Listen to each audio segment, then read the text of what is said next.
First and foremost, so excited to talk to both of you. I know that life is different. We should have been talking about Archer at WonderCon or different things already. Those are the kind of the ways we kind of work our usual schedule. Those are kind of the points we kind of, oh, I'll see you at Comic-Con next year. I'll see you at this film festival or things like that. So I'm very glad to have both of you. And more importantly, I'm happy to see that there's still things that are happening in your lives because everyone I talk to, it's about what are you doing? Have you taken up a hobby? I mean, just right before you started, both of you were talking about, Zoom and things like that too. I knew, Aisha, you had Courage and Stone, and, a lot of that was going on in your life as well. But this year's also been good with Criminal Minds and Bad Therapy also came out. So there's a lot of fun too. So how not getting too much into it, but what are you trying to do with your time now as you've adjusted to quarantine a little bit? Well, we were just talking about it before we went live, was trying to find a balance between kind of constantly, being online and doing Zoom interviews and all the other stuff and trying to set aside a little bit more time for yourself. And Judy and I, you've spoken a little bit, and that's not really talking out of school about it's still lockdown, it's stressful in its own ways. You know what I mean? You're home with your family more. People are concerned about when they're going to work again, and that has its own level of stress. And so for me, I've been trying to do a little less lately, try to be a little bit more focused. I mean, I'm writing a movie that I'm hoping to make under the new quarantine guidelines. And so I've been working a lot on that and trying to learn about how that's going to work. I did just shoot a series that I can't announce yet. That's going to come out a little later in the year under the new quarantine. And that was really interesting. So I've been trying to have a balance between self-care and being creative, but we also were laughing before about like you said, everybody wanted to go into quarantine and come out with a great American novel, but I think the reality is you're just trying to take care of yourself, take care of your family, not lose your mind. Yeah.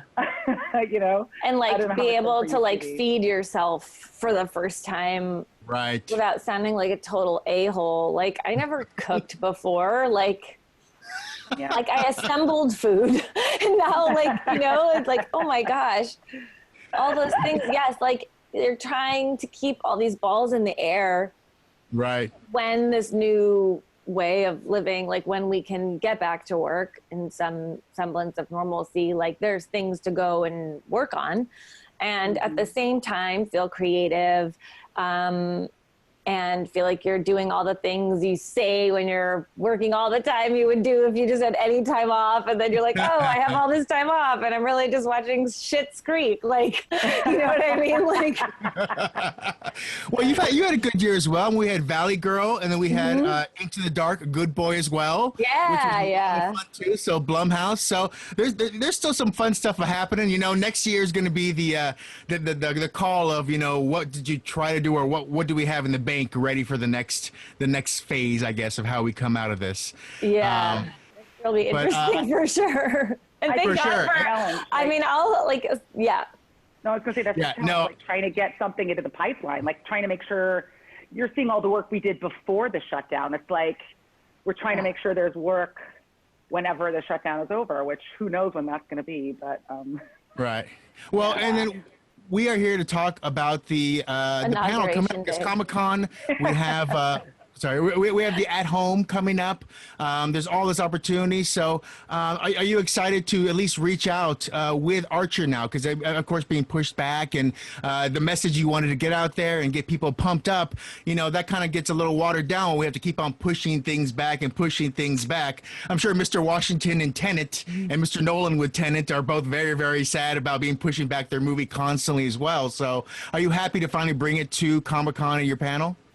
Oh yeah, 100%. And this is the time for TV shows like Archer, if there ever was. I've been continuing on our journey, like a band of fools. I was so happy to have it to look forward to. I was so thrilled that they're doing this kind of virtual Comic-Con. I mean, I'll miss meeting the fans and all that stuff. But the fact that we get to present this show, that we still, we got to finish our season miraculously, that so far, we've all stayed healthy, and our animators were working their asses off at home, like with these setups they sent them home with to get this show ready so that people could watch it again. Like, I'm like, hats off to Floyd County. I'm in awe of them right now. Yeah. You said it so perfectly, like it's the perfect time for our show. We're really fortunate because even when the shutdown was happening, because it's an animated show, we could all go in, record in isolation. They could keep making the show. Mm-hmm. And hopefully, fingers crossed, you know, my heart goes out to everybody on the show that is going to have a hard time pivoting, but we'll be able to go into the next season of production if and when that happens, without a big hiccup. You know, we're going to be able to keep making our show. And I think, you know, the irreverence and the intelligence of our show is going to be something people are really going to enjoy when there's, you know, for sure, let off a little bit of steam. They're gonna need it.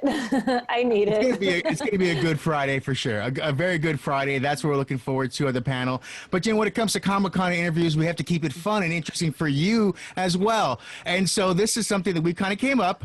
We had a lovely artist named Diane Haas. She kind of helped us out here. And so you've seen a lot of it with Reddit and stuff right now about a lot of gender bending art and stuff like that when it comes to cartoon characters. So I have some of the Archer cast here. I'd like you to maybe possibly give a name to the opposite sex of this, and then maybe some bullet points about who they are. So first, here is the male Pam. If you can look at this right here. Oh, I love it. Although Pam played a male character on Archer's Dreamland, so that feels easy. I mean, not in a layup way, but just like, that's a natural step. Oh, it's so good for them. It's pretty great. Pretty great. Yeah. And then we have Cheryl as well. I kind of look like Cyril. I think a little bit. I don't know if that was the general intent there, but it feels a little Cyrilly as well. What do you think? Related? Ew. That your characters are related, and Did you we had have sex. Yeah, multiple times you had sex. Yeah. Gross. All right. How about the female Archer? Are we going with that? Yeah. She's super hot, by the way. I already know that we would be really good friends. I like her. She seems like she. I don't know. I don't think. What would her name be if it's Archer for the male? What would be the female equal for that? You think? Obviously, her name is Duchess. Her name is Duchess, which is Archer's code name. So that's pretty simple. Duchess. I also feel like I would just give one note to the artist. I would remove her white T-shirt. Oh, that's true. Yeah. I don't think she needs it. No, she doesn't need any kind of a tactile neck of any kind. She is the tactile neck. She is. She is. All right, and then the last one we have right here is, of course, Lana's. Oh, my God. I love it. Why do I have no hair? Why does my gender fluid personality have no hair? I think it's just a sexy thing. Like, it's just power and sexy. Like, the hair moved from the top to the face, and that's where it went. I will say that, like, and Judy can attest to this, that is my favorite look, bald head, big beard. So, like, I was going to say, he's giving me Common with a beard, like the female Lana is so hot. I love it. Super attractive. What would his name be? What would his name be? I don't know. Like Lana. Leonard? No, but like Leonard is not as cool. But like, what does Lana make you feel? Like, Lana makes me feel like someone who like is taking her hoops off to get in a fight with me. Like, she's like smart, but she'll throw down. So what's the guy equivalent of that? Like Isaiah? Ooh, Isaiah. That's a good one. Idris. His name is Idris, and that is the end of this conversation. For sure. Idris is that's what we see. So we'll look for season 12. We'll do the gender bending thing fully throughout the whole season. That's the way to go there. Idris Kane. Such a good name. Oh, that's good. Yes. You should write some spy novels with that name. That's a good name right there. Okay, well, we went through this. We're talking about Comic-Con, of course. It's Friday. Everyone needs to check that out. From here on out, though, we're going to do a little cut, and then people need to come back that Friday, of course, the 24th, I believe, at 6 p.m. At 6 p.m., come back here, and we're going to go from there to new questions. So